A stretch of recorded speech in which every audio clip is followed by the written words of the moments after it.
My parents kept calling my 12-year-old the dumb one, while her cousin got celebrated. At their anniversary, they announced that the cousin would inherit everything, the house and the $280,000 family trust fund. I didn't cry. I got up, smiled, and said that my daughter was... My parents went pale. If you've never watched a kid realize she isn't wanted, I don't recommend it. My parents' anniversary was supposed to be a soft night. Cake, speeches, family photos, a few awkward hugs, the usual. My daughter Eliana treated it like a mission. She got dressed early, fixed her hair twice, and told me, "I'm going to record it for memories." She said it like she already knew good memories don't just happen in my family. You have to catch them while they're still alive. The second we walked in, I knew what kind of night it was going to be. Sophia, my sister Daniela's daughter, was already surrounded. People were taking pictures like she was a celebrity. Daniela and her husband Brandon stood behind her like proud managers. Eliana held her phone up anyway. Hope is stubborn. We weren't even seated before my dad did his first little jab. He passed us, glanced at Eliana's phone, and said, "Careful, sweetheart. Try to keep up." Eliana laughed politely. The laugh kids do when they're trying to be easy. Then my mom swooped in, kissed Eliana's cheek, and said, "There's my little..." She paused, looked Eliana up and down, and finished with, "Helper." Not granddaughter, not sweetheart. Helper. Eliana's smile twitched but stayed. Dinner started. The room got louder. Phones went up. A videographer circled like a shark with a nice camera. Then the slideshow came on. 20 photos of Sophia. Awards. Smiling. Center stage. One photo of Eliana. Mid-sneeze. Eliana saw it. I saw her see it. She didn't say anything. She just held the phone a little lower, like she was adjusting the angle. Like she could fix it. Then my dad took the microphone. He did the whole 40 years speech, then he smiled like he was about to do something generous. "Tonight," he said, "we're also celebrating the future of this family." Daniela's hand landed on Sophia's shoulder. Sophia smiled like she'd rehearsed it. My dad said, loud and clear, "Sophia will inherit the house." Applause. My mom stepped in smoothly, taking the mic like she'd been waiting for it. Her smile was bright and camera ready. "And the family trust, $280,000, she said, nodding toward Sophia. "That goes to Sophia too. All of it. Eliana is not included." More applause. People actually cheered. Like Inheritance is a talent show, Eliana's phone stayed up for a second longer, like she was waiting for someone to say her name. No one did. As my parents stepped away from the mic, my dad leaned toward a guest at the front table and chuckled, just loud enough to carry, "You know how it is. One's the genius, and the other one's the dumb one." Eliana's phone dipped so fast the camera caught tablecloth. Not slowly, not politely, like her body did it before her brain could pretend she didn't hear. The room laughed. Not everyone. Enough. The kind of laughter people do when they're relieved it isn't them. Eliana went perfectly still. Like if she didn't move, it wouldn't hurt as much. Like she could disappear and make it easier for everyone. I didn't cry. I got up. I smiled. And I said that my daughter was... When I finished that sentence, my parents went pale. I should probably explain something. This wasn't a one-off. My parents didn't wake up that morning and decide to be cruel for fun. They've been doing this for decades. They just got more comfortable doing it to a child once they realized a child can't fight back. In my family, there's always been a scoreboard. Daniela on top. Me, somewhere near the bottom. Barely on the list. I was 15. Dinner table. Sunday night. My dad asked Daniela about school. She listed grades like she was reading out a receipt. My mom beamed. "That's my girl." Then my dad turned to me. "And Maya," he said. "How's everything?" Not school, not friends, not anything specific. Just everything. Like my entire existence was a general concern. "I'm fine," I said. He leaned back and smiled like he was being kind. "Just try not to fall behind. Daniela's going places." Everyone laughed. Not mean laughter. Though we're a family, this is normal laughter. I laughed too, because I'd already learned the rule. If I react, I'm making a scene. If I stay quiet, I'm mature. So I got really good at being mature. I swallowed. I smiled. I disappeared. I got pregnant young. Eliana's dad left early and quietly, the way some people do when they don't want to be the villain in their own story. He just faded. So it was me. I worked. I raised Eliana. I figured out how to stretch time and money and patience. I learned how to sign forms with one hand while stirring pasta with the other. I became the kind of mom who can do a grocery run and a parent-teacher meeting in the same hour and still remember to pack snacks. My family didn't see competence. They saw a cautionary tale. The comments started gentle and got sharper over time. "Well, if you'd waited, kids need 2 parents. That's why she's behind. It's different when you have structure." And Daniela would sit there with Brandon and Sophia, nodding like she understood empathy while benefiting from every comparison. Then Eliana started struggling with reading. Not, she hates homework struggling. Real struggling. The kind that makes a child's confidence shrink by the day. She would stare at pages like the words were shifting. She'd lose her place, then get mad at herself like it was a moral failure. She'd read a word correctly once, and then trip over it the next time, like her brain was playing tricks. One night she slammed her book shut and whispered, "Why can't my brain just work?" That sentence stays with you, so I got her evaluated. Dyslexia. Not rare. Not shameful. Not a death sentence. Just a different brain doing its thing in a world that likes everything neat and linear. Eliana is smart, sharp, funny.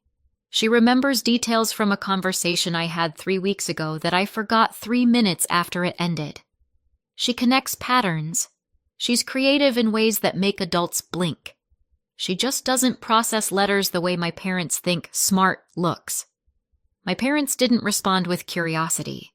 They responded with judgment dressed up as concern. "Oh," my mom would say, "that's hard." Last year at a holiday gathering, Eliana tried to read a card out loud. Slowly. Carefully. Because she was trying. Someone laughed. Loudly. "Honey, take your time. We'll be old by the time you finish." A few people chuckled. Sophia snatched the card. "I can do it," she said, bright and confident. The room clapped like Sophia had just rescued everyone from a burning building. I looked at my parents, waiting, hoping. Maybe this time they'd say something. My mom smiled and said, "See? That's what confidence looks like." Eliana didn't cry until we got in the car. Halfway home, she asked, quietly, "Mom, am I stupid?" I pulled over so fast I almost made the seatbelt lock. I turned to her and said, "No, you're not stupid. You're different. Different isn't bad." That's when something changed in me. It's one thing to tolerate cruelty aimed at me. I've had practice swallowing it. It's another thing to watch it land on my child and call it love. Grandma Elena saw it. She always saw more than anyone wanted her to. She was my mom's mother, but she didn't move like my mom. She didn't perform kindness. She was kind. There's a difference. In the last months before she died, I visited her more often. Eliana liked my grandma because Grandma didn't talk to her like she was fragile. Grandma talked to her like she was a person. One afternoon, Eliana was trying to read one of Grandma's recipe cards. She stumbled on a word and her face tightened, bracing for disappointment. Grandma covered the card with her hand and said, Pause. Eliana looked up. Do you know what smart people do? Grandma asked. Eliana shrugged. They ask for what they need, Grandma said. And they don't apologize for it. Then she read the card with her, slowly, calmly. No sighs, no jokes, no comparisons. When Eliana left the room, Grandma looked at me and said, They're doing it again. I didn't ask what she meant. I knew. They did it to you, she said, and now they're doing it to her. I tried to laugh it off, because that's what I do when I don't want to cry. Grandma didn't laugh. She leaned forward. Promise me something. What? If they ever humiliate that girl publicly, if they try to cut her out like she doesn't matter, you don't sit there and take it. I blinked. Grandma, promise me. I promised. A week later, I visited Grandma again. She looked tired, but her eyes were sharp. She gestured to a stack of documents on her side table. I won't pretend I knew what they were. My family's idea of bonding is not explaining paperwork. But Grandma tapped the stack and said quietly, I'm putting protections in place. For what? I asked. For your daughter, she said. And for you. Then she added, almost like an afterthought, because your mother likes to pretend she doesn't know what's happening, and your father likes to pretend cruelty is honesty. I swallowed. They'll be furious. Grandma's mouth twitched. Let them. 8 months ago, Grandma died. My family grieved loudly, posted tributes, talked about how close we all were, which is always fascinating to hear from people who forget my child's birthday but remember Sophia's award schedule. A few weeks after the funeral, there was a knock at my door. It was evening. Eliana was in the living room watching cartoons. I opened the door and saw a man in a coat holding a leather folder. Ms. Maya Friedman, he started. Yes? I'm Mr. Caldwell, he said. I represented your grandmother. My stomach dropped. My first thought was debt, or a mistake, or some adult mess that would land in my lap because that's how life works. Mr. Caldwell's eyes flicked past me toward the living room, where Eliana laughed at something on screen. He lowered his voice. May I come in for a moment? I let him in. He didn't sit right away. He stood at my kitchen counter like he didn't want to take up space in my life, like he understood that walking into someone's home with paperwork is invasive even when it's necessary. He opened the folder and slid a sealed packet toward me. Your grandmother left this for you, he said, and she was specific about why. I stared at the packet. It looked official, the kind of thing people assume only rich families have. Spoiler, rich families don't have fewer feelings. They just have better stationery. What is it? I asked. It's a recent amendment, he said, signed shortly before your grandmother passed. My throat went dry. Why would she? Because she was aware of what was happening, he said simply. I didn't ask what he meant. We both knew. Mr. Caldwell tapped the packet gently. Your grandmother's trust owns the deed to the house and holds the funds. Your parents benefit from it. They don't control it the way they like to act like they do. That sentence settled something in me, a piece of the puzzle that had always felt off. My parents always spoke about the house like it was a crown, like they could hand it to Sophia at a microphone. Mr. Caldwell continued, This amendment only matters if they ever try to cut your daughter out in a way that can't be denied. Something documented, an email, a written statement, a recorded announcement. I stared at him. Why that kind of trigger? He didn't smile, but something in his eyes softened. Because your parents are careful. They say things just softly enough to rewrite them later. Your grandmother didn't want this turning into a he said, she said. He pushed the packet toward me. You're not meant to threaten them with this. You don't wave it around. You keep it safe. I swallowed. And if they do it? Mr. Caldwell's voice dropped slightly. Then the trust does what your grandmother designed it to do. He didn't explain every detail. He didn't need to. He gave me the instruction and the tool. Then he left. I stood in my kitchen holding the packet like it was both a shield and a grenade. I didn't want to use it. I didn't want to be the kind of person who brings paperwork to a family event. But when the anniversary invitation arrived with celebrating our legacy in glittering script, my stomach did that slow sink. So I put the folder in my bag, just in case. And then we walked into that room full of cameras, and my parents did it out loud. When I stood up at that dinner, I didn't feel brave. I felt steady, like my body had decided we weren't doing fear tonight. My parents were mid-applause. Mid-performance. Daniela was smiling like a statue. Sophia looked thrilled and slightly overwhelmed in the way kids do when adults turn them into trophies. Eliana stared at the tablecloth like it had suddenly become the safest place to put her eyes. I made myself speak before I could overthink it. I got up. My brain narrated uselessly, because apparently my brain likes drama too. I smiled, because the smile matters. A smile is disarming. A smile is also a warning wrapped in politeness. And I said, loud enough for the microphones and the phones and the videographer, my daughter was named a beneficiary. The room didn't stop all at once.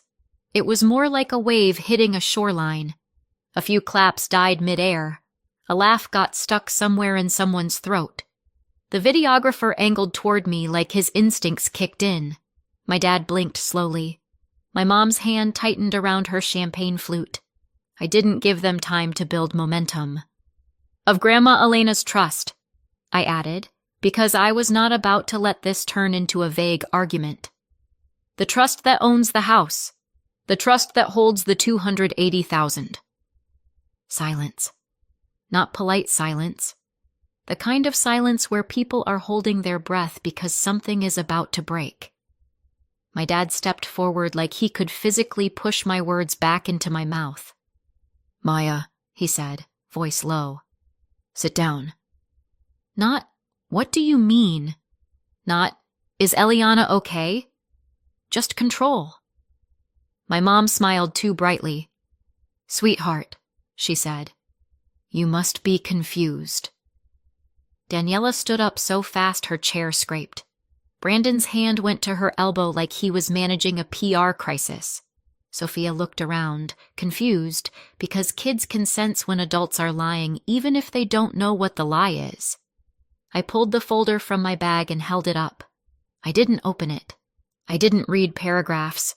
I just held it long enough for the people nearest me to see the heading and the signature at the bottom.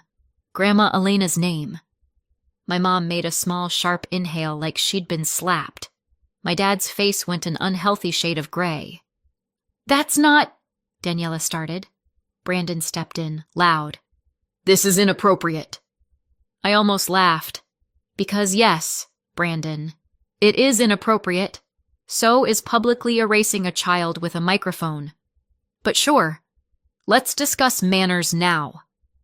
My dad's voice rose. Where did you get that? From Grandma's attorney, I said calmly. After the funeral. My dad shook his head. That's impossible. We're the trustees. You were, I said, and watched that word land. My mom's smile wobbled. Maya, we were speaking generally. We didn't say Eliana gets nothing. I nodded toward the sea of raised screens. You want to tell all those cameras you didn't say it? Then I looked at Eliana. Her phone was still on the table, angled wrong now, not recording. She held it like a shield. Her eyes were huge and wet, but refusing to spill. I didn't let this become another memory she'd have to survive. This isn't about interpretation, I said. You said it out loud. My dad's hand twitched toward the folder. Instinctively, I stepped back. Not dramatic, not scared, just protective. like you do when someone reaches for your child." Daniela started talking fast, like speed could outrun reality. "You're doing this because you're jealous. You've always—" "No," I cut in. "I'm doing this because you called my kid the dumb one in front of a room full of cameras and then announced she gets nothing." The room shifted. People looked at each other. Someone's face tightened in discomfort, because even if they'd laughed earlier, no one likes being reminded they laughed. My mom's voice went shrill. "We never—" "You did," I said. "And tonight is recorded. That's why Grandma wrote it the way she did." My dad's jaw worked like he was chewing on something bitter. "What does it even mean?" someone at a nearby table whispered. I kept it short. Human. Clear. "It means," I said, "you don't get to cut Eliana out and keep living off Grandma's trust like it's your personal trophy shelf." I saw my dad's nostrils flare. He leaned forward. "You're humiliating us." I tilted my head.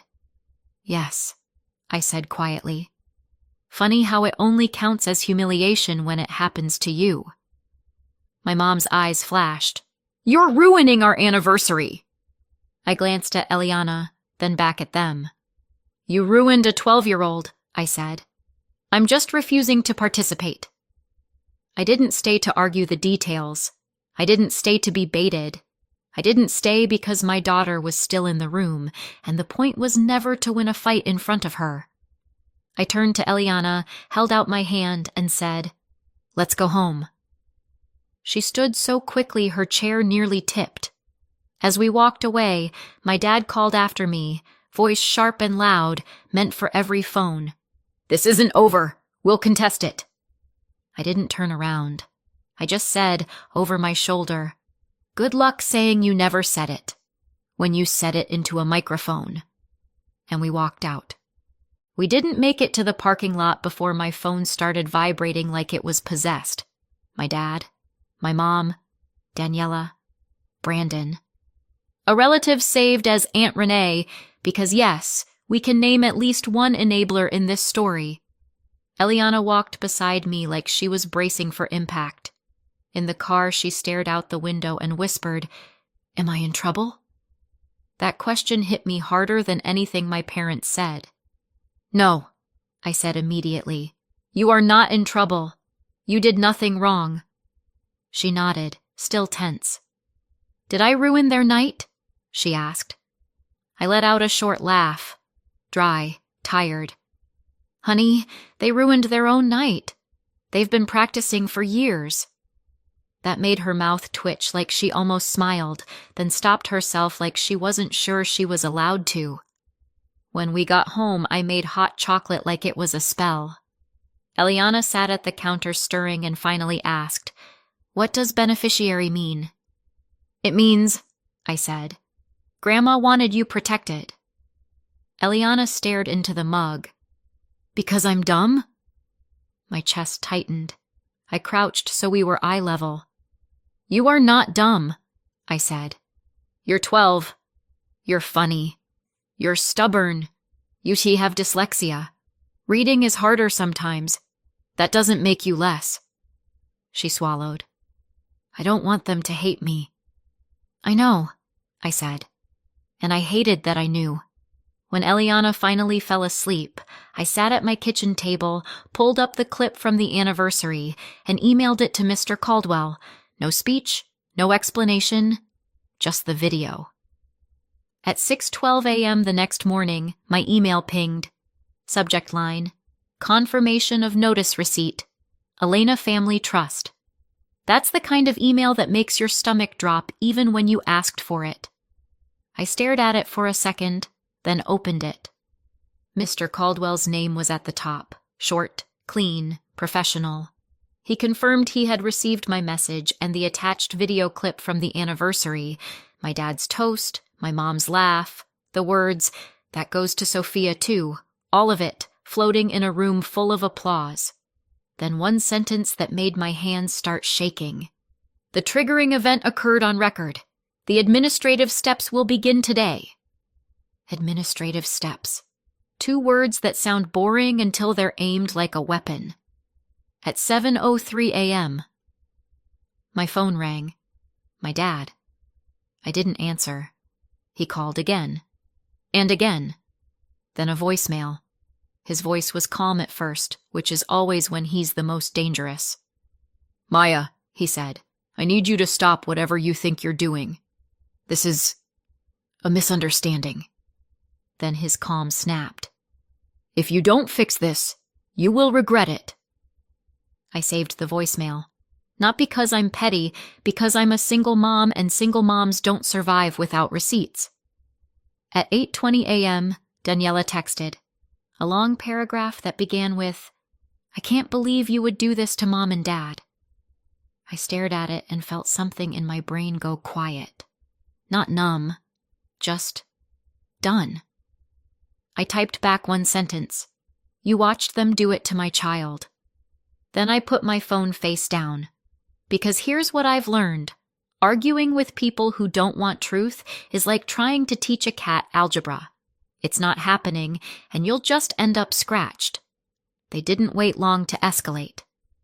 That afternoon, Eliana's school called. "Hi," the receptionist said, cheerful, unaware she was delivering a grenade. "We just wanted to confirm Eliana's grandmother and grandfather are here to pick her up." My lungs went cold.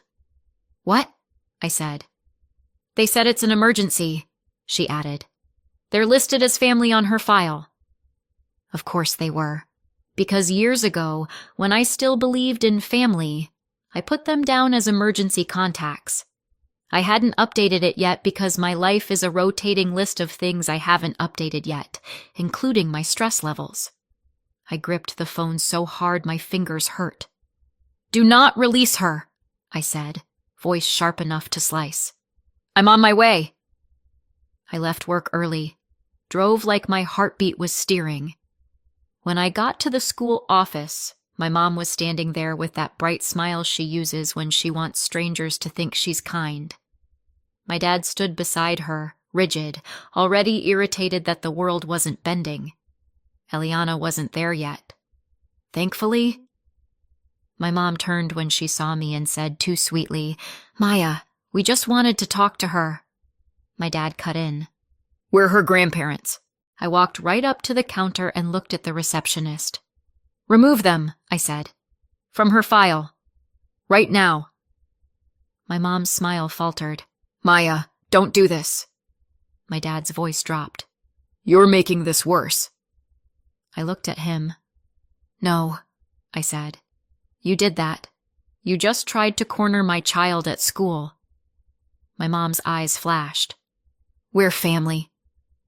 I laughed once, small, sharp. "You don't get to use that word after last night." My dad leaned closer. "We can handle this privately." "You had your chance," I said. "You chose a microphone." The receptionist looked like she wanted to disappear behind the printer. My mom's voice trembled. "We weren't going to hurt her." I stared at her. "You already did." Then I turned to my dad. "Leave." He puffed up. "Excuse me?" I said leave. I repeated, calm. "Or I'll ask the school to call security." My dad's face reddened with the shock of being denied control in public. He opened his mouth. Then he looked around at the parents walking through the office, the receptionist watching, the world witnessing. He swallowed his rage. "Fine," he snapped. "We'll handle this another way." And they walked out. When Eliana came down a minute later, she saw my face and froze. "What happened?" she whispered. I knelt in front of her and smoothed her hair back. My hands were shaking. I kept my voice steady. "I changed your school pickup list," I said. "Only me. Okay?" Eliana nodded, eyes wide. Were they? "They wanted to talk," I said. "They don't get to surprise you anymore." She swallowed. Then she said, very quietly, "I'm sorry." I felt my chest crack. "No," I said immediately. No, you do not apologize for adults making choices. She leaned into me like she'd been holding herself up by stubbornness and finally ran out. I held her in the school office like I didn't care who saw. Let them record that, I thought. 2 weeks later, a thick envelope arrived by certified mail. Not to me, to them. I know because Aunt Renee texted me a photo like it was gossip she couldn't wait to deliver. There it was, a bright green sticker, signatures, official stamps. Subject printed across the top of the notice in bold. Notice of trustee removal. Elena Family Trust. Below it, another line. Notice of termination of occupancy benefit, which is a fancy way of saying you don't get to live there anymore. My hands went cold in a satisfying way. My phone rang 10 minutes later. My mom. I answered. Her voice was already in full meltdown. Maya, this is insane. This can't be happening. In the background, I heard my dad yelling. Actual yelling. Not his controlled, polished anger. Real panic. I stayed quiet and let her talk herself out. We didn't mean it, she said. We didn't mean Eliana gets nothing. We were celebrating. You were performing, I said calmly. Maya, please, she begged. Call Mr. Caldwell. Tell him to stop this. I exhaled slowly. I can't, I said. And even if I could, I wouldn't. Her breath hitched. You're punishing us. No, I said. I'm protecting her. My dad's voice cut in from the background, loud enough that the phone picked it up. She planned this. She's always been bitter. My mom whispered, stop, to him, like she was trying to manage a fire with a paper towel. Then she came back, voice trembling. We're going to contest it. I kept my voice flat. You can try. We'll tell them you manipulated her, my mom snapped, desperation sharpening. We'll tell them Grandma wasn't well. I felt my pulse rise, but my voice stayed steady. Then you should probably stop talking, I said, because you're still on speaker and I'm still recording. Silence. Then my dad screamed something in the background that sounded like a chair scraping. My mom's voice dropped to a whisper. You're recording me? I'm a single mom, I said. I record everything. I hung up. The official email hit my inbox 3 days later. Subject line. Establishment of subtrusts. Beneficiary allocation confirmed. I opened it with my heart in my throat. It was short. Clean. No drama. Just facts. 2 subtrusts were being established. One for Eliana, one for Sophia. 50% each. The $280,000 would be divided, $140,000 into each protected account. The house, because you can't split a house like a cupcake, would be listed for sale, and the proceeds would be placed into the 2 subtrusts, 50-50 once sold. A timeline at the bottom, occupancy benefit terminated, vacate by 30 days from notice date. 30 days. My parents had built their identity around that house. It wasn't just a home. It was their stage. And now the stage lights were shutting off. I sat at my kitchen table and stared at the email until my eyes burned. Then Eliana came in and asked, Mom, are we okay? I looked at my daughter, this kid who had been called the dumb one by adults who should have protected her, and something in me softened. We're okay, I said. We're safe. She nodded slowly. Does that mean they'll stop? I swallowed. I can't control what they do, I said honestly, but I can control what they get access to. Eliana's eyes flicked up. Access? I smiled a little. Yeah, I said. Access. That night I emailed the school again, updated every contact, updated every permission list, updated everything I should have updated earlier. Then I sent one text to my mom and dad. One sentence. You don't contact Eliana without me. Ever. My dad replied immediately, You can't keep her from us. I stared at the screen and typed back, Watch me. I later learned the video didn't just circulate. It detonated. Not because I posted it. I didn't. I had a kid to tuck in and a school pickup list to rewrite. But family group chats don't need my help. They're basically wildfire with thumbs. Aunt Renee, yes, the same one who laughed, forwarded the clip like it was a breaking news alert. Someone else added captions. Someone else zoomed in on my mom's face when she said, Eliana is not included. Within 24 hours, half the family had seen it, and the other half was pretending they hadn't, while still forming very loud opinions about it. My parents tried the usual cleanup routine. It was taken out of context. It was a joke. We never said that. They even tried, Mom was just emotional, like that made the words disappear. It didn't work, because this time, their words weren't floating in the air. They were sitting in everyone's camera roll. The house sold 3 months later. It went for $1.2 million. Not a penny of it went to my parents. Not a, we'll set aside a little for you. Not a temporary stipend. Nothing. The sale proceeds went straight into the 2 sub-trusts, exactly like the notice said, 50-50. So after closing costs and fees, the trust deposited the split into the protected accounts, Eliana's share and Sophia's share, and my parents were officially, permanently, completely cut off. They lost the house. They lost trustee control. They lost the lifestyle cushion. They lost the ability to dangle inheritance like a leash. And the best part? They lost it because they couldn't resist humiliating a child into a microphone. My dad called me the day the sale finalized. His voice was calm in that scary way, like he was trying to pretend he still had leverage. We need help, he said. Not, I'm sorry. Not, I was wrong. Just, we need. I said, you should ask Daniela. Click. Because yes, my parents went straight to Daniela. They expected their favorite to rescue them. Daniela didn't.